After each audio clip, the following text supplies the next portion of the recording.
வணக்கம். 2026 தமிழ்நாடு சட்டமன்ற தேர்தலோட வாக்கெண்ணிக்கை நாள் பரபரப்பு எப்படி இருக்குன்னு நாம இப்ப அலச போறோம். ஆரம்பகட்ட நிலவரங்கள் என்ன சொல்லுது?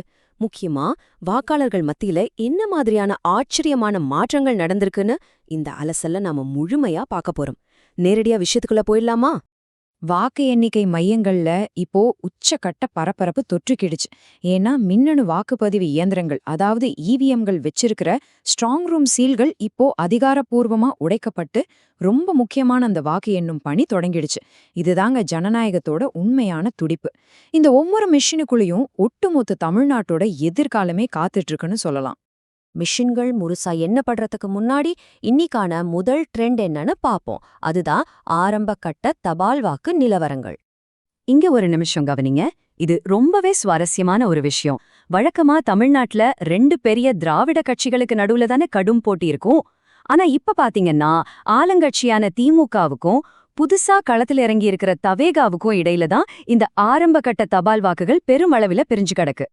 ஆரம்ப தரவுகளை பார்க்கும்போது பல இடங்கள்ல குறிப்பிட்ட தபால் வாக்குகள்ல தவக கணிசமான முன்னிலையில இருக்கிறத நம்ம பார்க்க முடியுது. இது உண்மையிலேயே யாரும் எதிர்பார்க்காத ஒரு பெரிய ட்விஸ்ட். தபால் வாக்குகள் மொத்தமும் ஆளுங்கட்சிக்கும் இந்த புது கட்சிக்கும் நடுவுல ஒரு மிகப்பெரிய பலப்பரீட்சையா இப்ப மாறியிருக்கு. சரி, இந்த எண்களுக்கு பின்னாடி இருக்கிற அரசியலை நம்ம டீகோட் பண்றதுக்கு முன்னாடி தேர்தல் விதிகளோட ஒரு முக்கியமான ரூல் பத்தி நம்ம தெரிஞ்சுக்கிட்டே ஆக்கணும். அதுதான் தேர்தல் டெபாசிட்டை தக்க வச்சுக்கிற விதி. களத்துல நிக்கிற ஒவ்வொரு வேட்பாளரும் அவங்களோட தேர்தல் டெபாசிட் தொகையை காப்பாத்திக்கணும்னா இந்த ஒரு குறிப்பிட்ட சதவீத வாக்குகளை வாங்கியே தீரணும். அது வெறும் நம்பர் இல்லைங்க, அதுதான் அவங்களோட மக்கள் செல்வாக்க காட்டுற முதல் அளவுகோல். அது என்ன கணக்குன்னு கேட்டீங்கன்னா, ஒரு தொகுதியில பதிவான மொத்த வாக்குகள்ல சரியா 1/6, அதாவது இந்த 16.67% வாக்குகளை ஒரு வேட்பாளர் கண்டிப்பா வாங்கியிருக்கணும். அப்படி வாங்கலன்னா டெபாசிட் காலியாயிடும். குறிப்பா புது கட்சிகளுக்கும் சுயேட்சைகளுக்கும் இது உண்மையிலே ஒரு மிகப்பெரிய அக்னி பரீட்சை தான். இப்போ விஷயத்துக்கு வருவோம். இந்த மாபெரும் சவாலையெல்லாம் தாண்டி புதுசா வந்திருக்கிற தவேக கட்சிக்கு இவ்வளவு பெரிய ஆதரவு எங்கிருந்து வருது? அந்த மக்கள் சக்தி எது? அதை இப்ப பாப்போம். களத்திலிருந்து வர ரிப்போர்ட்ஸ் என்ன சொல்லுதுன்னா, கிட்டத்தட்ட பாதி தொகுதிகள்ல தவேகவுக்கு ஆதரவா ஒரு மிகப்பெரிய அலை வீசுதுன்னு சொல்றாங்க. ரொம்ப ஆச்சரியமான விஷயம் என்னன்னா, மத்த கட்சிகள்ல இருக்கிற உறுப்பினர்கள் கூட தவேக தலைவர் விஜய்க்கு திடீர்னு தங்களோட ஆதரவை காட்டுறாங்களாம். இது கண்டிப்பா அரசியல் களத்துல ஒரு புதுவிதமான பரபரப்பு கிளப்பியிருக்கு. இந்த மொத்த ட்ரெண்டையும் விருதுநகர் தொகுதி காங்கிரஸ் எம்பி மாணிக்கம் தாக்கூரோட இந்த ஒரு பதிவு ரொம்ப கச்சிதமா படம் பிடிச்சு காட்டுது. இந்த தேர்தல் வித்தியாசமா இருக்கு, விஜயோட வருகை அரசியல் ஆர்வத்தை அதிகரிச்சிருக்கு, குறிப்பா 49 வயசுக்கு உட்பட்ட வாக்காளர்கள் அவருக்கு ஓட்டு போட்டதா சொல்றாங்கன்னு அவர் சொல்லியிருக்காரு. திமுக கூட்டணியில இருக்கிற ஒருத்தரே இதை ஓப்பனா சொல்லியிருக்காருங்கிறது நம்ம ரொம்ப கவனிக்க வேண்டிய விஷயம். அப்போ இந்த மாற்றத்துக்கான அந்த உந்து சக்தி யாருன்னு இப்போ உங்களுக்கு புரிஞ்சிருக்கும். வேற யாரும் இல்ல, அந்த 49 வயசுக்கு உட்பட்ட வாக்காளர்கள் தான்.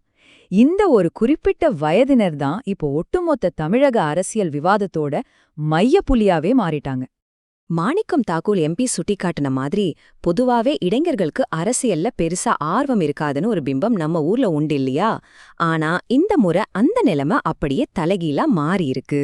இந்த 49 வயசுக்கு உட்பட்ட வாக்காளர்கள் ரொம்ப சுறுசுறுப்பா தேர்தல்ல பங்கேற்றதோட மட்டும் இல்லாம வெளிப்படையா தவைகைவுக்கு சப்போர்ட் பண்ணிருக்காங்க. இது ஒரு சாதாரண விஷயம் இல்ல, மிகப்பெரிய அரசியல் மாற்றம். இந்த ஆரம்பகட்ட தகவல்கள்லாம் வச்சு பார்க்கும்போது தமிழக அரசியல்ல ஒரு புதிய மாற்றம் உருவாக ஆரம்பிச்சிருக்கா அப்படிங்கிற ஒரு மிகப்பெரிய கேள்வி நமக்கு முன்னாடி இப்போ வந்து நிக்குது. இது ஒரு செம்ம இன்ட்ரெஸ்டிங்கான முரண்பாடுங்க. எப்படின்னா, ஒரு பக்கம் பல வருஷமா இருக்கிற தன்னோட பாரம்பரிய வாக்கு வங்கி மூலமா ரொம்ப ஸ்ட்ராங்கா நிக்கிற திமுக, இன்னொரு பக்கம் இளைஞர்களோட முழு ஆதரவோட ஒரு புது உந்து சக்தியா புயல் மாதிரி கிளம்பி இருக்கிற தவக. இந்த ரெண்டுக்கும் நடுவுல நடக்கிற இந்த பல பரீட்சை தான் இந்த தேர்தலோட உச்சக்கட்ட சுவாரஸ்யமே. இப்போ நம்ம சுத்தி ஒரு மிகப்பெரிய கேள்விக்குறி எழுந்து நிக்குது. என்னதான் தபால் வாக்குகள்ல இந்த வேகமும் இளைஞர்களோட ஆதரவும் தெரிஞ்சாலும் மீதமுள்ள இவிஎம் மிஷின்கள் முழுமையா எண்ணி முடிக்கும்போது இதே ட்ரெண்ட் கடைசி வரைக்கும் தாக்கு பிடிக்குமா? இந்த ஆரம்பகட்ட எழுச்சி தமிழ்நாட்டுடைய அரசியல் வரைபடத்தை நிரந்தரமா மாற்றி அமைக்குமா? இதுக்கான விடை இன்னும் கொஞ்ச நேரத்துல நமக்கு தெரிஞ்சிடும். நீங்க என்ன நினைக்கிறீங்க? பொறுத்திருந்து பாப்போம்.